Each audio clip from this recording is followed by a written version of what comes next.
Yes, pwede namang hayaan mo na lang yung maling pagkakaintindi sa'yo ng ibang tao.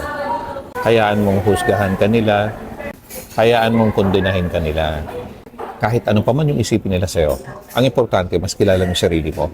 Wala kang dapat patunayan sa kanila, sa ibang tao. Kung meron ka mang dapat patunayan, sa sarili mo lang. Hindi mo kailangan mag-explain o ipaliwanag ang lahat kung bakit ito yung ginawa mo, kung bakit ito yung naging desisyon mo, bakit ito yung naging choice mo. Huwag mong ipilit na tanggapin ka nila. In the same way as kung nagsasalita ka, ayaw nila makinig, okay lang yun. Doon ka lang sa mga tao gustong makinig sa'yo.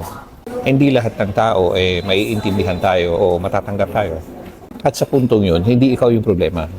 Sila ang may problema sa sarili nila. Lalo na pag sarado yung mga isipan nila. Nakakaawa nga diba? Ayaw makinig, ayaw matuto. Sabi nga niyan let them. Hayaan mo sila. Hindi mo sila kargo. Hindi mo sila responsibilidad. Responsibilidad mo yung sarili mo.